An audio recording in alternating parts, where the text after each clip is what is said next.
Bismillahirrahmanirrahim. Assalamualaikum warahmatullahi wabarakatuh. Alhamdulillahirabbil alamin wassalatu wassalamu ala asyrafil anbiya'i wal mursalin.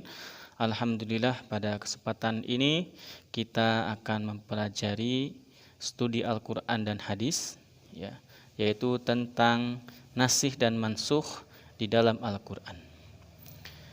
Baiklah, pertama pengertian dari nasikh dan mansukh. Sebagaimana firman Allah Subhanahu wa taala di dalam Al-Qur'an surat Al-Baqarah ayat 106. Allah Subhanahu wa taala berfirman, A'udzu billahi minasyaitonir rajim. Manansakh min ayatin aw nunsiha na'ti bi khairi minha aw misliha alam ta'lam annallaha ala kulli syai'in qadir. Yang artinya, ayat yang kami batalkan atau kami hilangkan dari ingatan, pasti kami ganti dengan yang lebih baik atau yang sebanding dengannya. Tidaklah kamu tahu bahwa Allah Maha Kuasa atas segala sesuatu.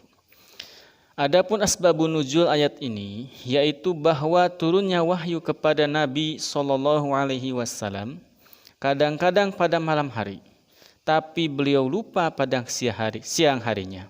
Maka Allah Ta'ala menurunkan ayat ini sebagai jaminan bahwa wahyu Allah Ta'ala tidak mungkin terlupakan, yang diriwayatkan dari Ibnu Hatim dan Iqramah yang bersumber dari Ibnu Abbas.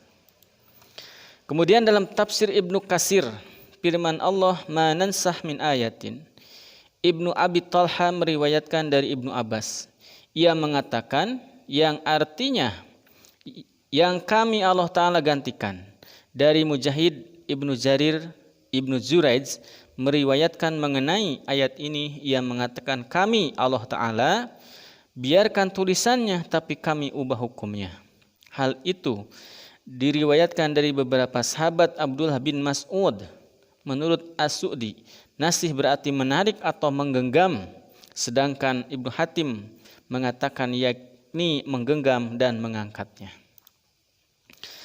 Jadi kesimpulan dari pengertian nasikh dan mansukh, yang pertama nasakh.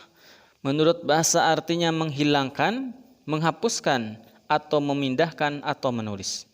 Kemudian nasikh menurut istilah artinya yang menghapuskan, yaitu Alkitab atau As-Sunnah yang menghapuskan hukum dalil syar'i atau lafadznya, yang pada hakikatnya nasikh yang menghapuskan adalah Allah Azza wa Jalla. Kemudian yang ketiga mansukh artinya yang dihapuskan, yaitu hukum dalil syar'i atau lafadznya yang dihapuskan. Kemudian untuk contoh ayat nasikh dan mansukh, kami membawakan contoh tentang perintah puasa di bulan Ramadan. Pada awalnya puasa itu hanya diperintahkan pada tanggal 10 Muharram dan 3 hari setiap bulannya.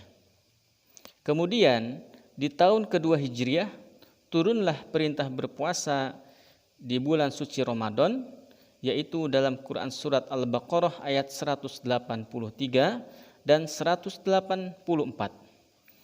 Yang ketentuannya, pertama, boleh memilih berpuasa atau boleh membayar fidyah. Jadi pada awal-awal puasa itu boleh memilih apakah kita mau berpuasa sebulan atau boleh kita membayar fidyah kalau tidak berpuasa. Kemudian yang kedua, ketentuannya tidak ada sahur. Sehingga ada seorang sahabat yang bernama Qais bin Shirmah Al-Ansari itu pernah berpuasa karena dia seorang petani, sehingga waktu berbuka maghrib beliau ketiduran, sehingga beliau tidak bisa berbuka sampai 2 hari 2 malam dia terus-terusan berpuasa. Kemudian ketentuan yang ketiga adalah dalam puasa awal tidak boleh bercampur antara suami dan istri. Sebagaimana firman Allah Subhanahu wa taala yang artinya, yaitu beberapa hari tertentu, maka barang siapa di antara kamu sakit atau dalam perjalanan lalu tidak berpuasa, maka wajib mengganti sebanyak hari yang dia tidak berpuasa itu pada hari-hari yang lain. Dan bagi orang yang berat menjalankannya wajib membayar fidyah, yaitu memberi makan seorang miskin. Tetapi barang siapa dengan kerelaan hati mengerjakan kebajikan, maka itu lebih baik baginya, dan puasamu itu lebih baik bagimu jika kamu mengetahui. Jadi dalam ayat ini ada dua pilihan. Seandainya berpuasa, maka itu lebih baik bagimu. Kemudian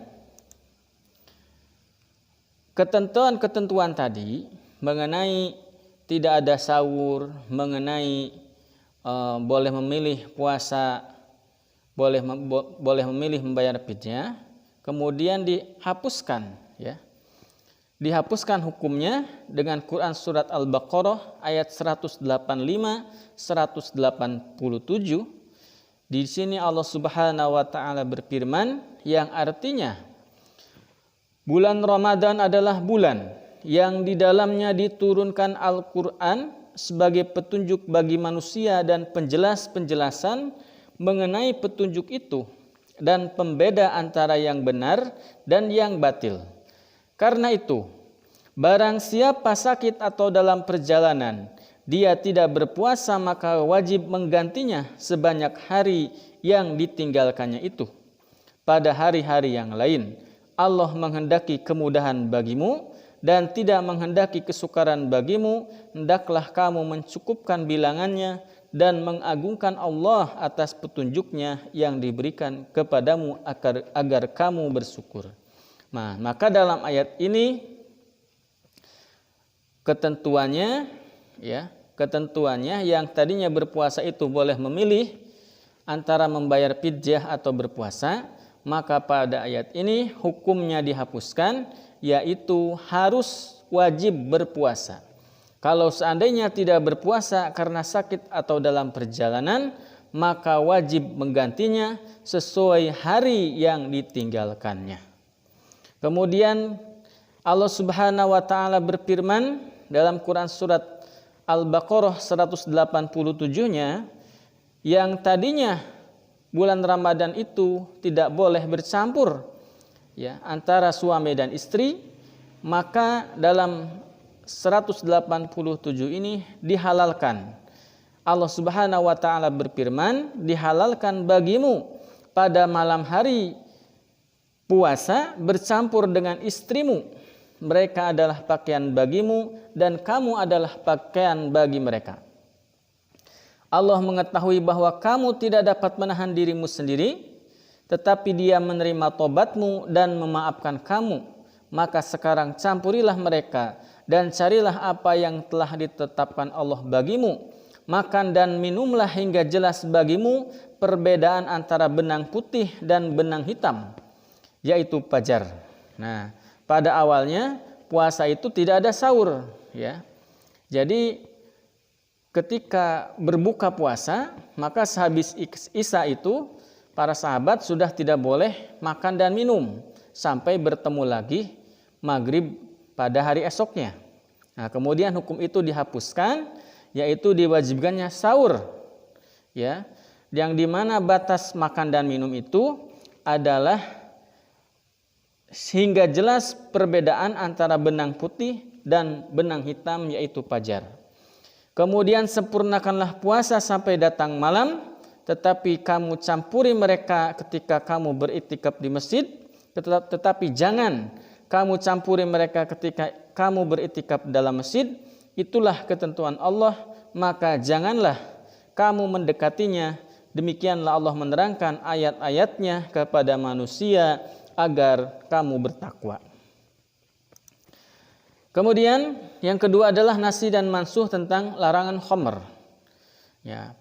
Awalnya khamr itu tidak diharamkan sebagaimana firman Allah dalam Quran surat An-Nahl ayat 67 yang artinya, dan dari buah kurma dan anggur kamu membuat minuman yang memabukkan dan rizki yang baik. Sungguh pada yang demikian itu benar-benar terdapat tanda-tanda kebesaran bagi orang-orang yang mengerti. Artinya bahwa awalnya Khamr itu adalah sebuah rizki yang baik. Ya, kemudian ayat tersebut dihapuskan oleh Quran surat Al-Baqarah ayat 219. Allah Subhanahu wa taala berfirman yang artinya mereka menanyakan kepadamu Muhammad tentang khamr dan judi, katakanlah pada keduanya terdapat dosa besar dan beberapa manfaat bagi manusia, tetapi dosanya lebih besar daripada manfaatnya. Kemudian dalam ayat Al-Baqarah 219 ini masih terdapat kebimbangan, ya, karena di sana ada dosa besar, ada juga manfaatnya, ya. Kemudian diperjelas lagi oleh Quran surat An-Nisa ayat 43, Allah Subhanahu wa taala berfirman yang artinya wahai orang-orang yang beriman, janganlah kamu mendekati salat ketika kamu dalam keadaan mabuk sampai kamu sadar apa yang kamu ucapkan. Jadi pada awalnya ketika datang larangan khamr, bukan larangan, pemberitaan bahwa khamr itu merupakan dosa besar, para sahabat masih ada saja yang minum khamr sehingga mereka sholat dalam keadaan mabuk. Ya, maka dilarang oleh ayat An-Nisa 43 ini, janganlah kamu mendekati sholat ketika kamu dalam keadaan mabuk sampai kamu sadar apa yang kamu ucapkan. Kemudian setelah itu ayat-ayat yang tadi dihapuskan dan dipatenkan bahwa tentang larangan khamr, yaitu dalam Quran surat Al-Maidah ayat 90, Allah Subhanahu wa taala berfirman yang artinya wahai orang-orang beriman, sesungguhnya minuman keras, berjudi, berkurban untuk berhala dan mengundi nasib dengan anak panah adalah perbuatan keji dan termasuk perbuatan setan. Maka jauhilah perbuatan itu agar kamu beruntung. Jadi ada beberapa syarat yang diperlukan dalam nasyakh, yaitu yang pertama hukum yang mansuh adalah hukum syara'. Nasyakh hanya terjadi pada perintah dan larangan. Nasakh tidak terdapat dalam akidah, dalam akhlak, ibadah akidah dan juga janji dan ancaman. Kemudian yang kedua, dalil yang dipergunakan untuk menghapuskan hukum tersebut adalah kitab syar'i yang datang kemudian. Yang ketiga adalah dalil yang mansuh, hukumnya tidak terikat atau tidak dibatasi oleh waktu tertentu, sebab jika demikian hukumnya akan berakhir dengan waktu tersebut. Kemudian seorang ulama Qori Shihab menambahkan lagi syarat nasyakh, bahwa nasyakh baru dilakukan bila terdapat dua ayat hukum yang saling bertolak belakang serta tidak dapat lagi dikompromikan. Yang kedua, harus diketahui secara meyakinkan urutan turunannya ayat-ayat tersebut, yang lebih dahulu dikatakan mansuh dan yang datang kemudian dikatakan nasikh. Maka dapat disimpulkan nasakh mempunyai 4 rukun. Yang pertama nasakh, yaitu proses revisi atau pergantian hukum. Yang kedua nasakh, yaitu hukum pengganti, dalam hal ini Allah Subhanahu wa taala yang berhak secara mutlak untuk merevisi atau mengganti hukum tersebut. Yang ketiga mansuh, yaitu hukum yang direvisi. Dan 4 mansuhu, yaitu orang yang dikenai hukuman atau mukhalaf. Demikian persentase nasikh dan mansuh disampaikan pada persentase mata kuliah studi Al-Quran dan hadis STAIMAS Wonogiri 2021. Saya Hairul Guna, akhirul kalam. Wassalamualaikum warahmatullahi wabarakatuh.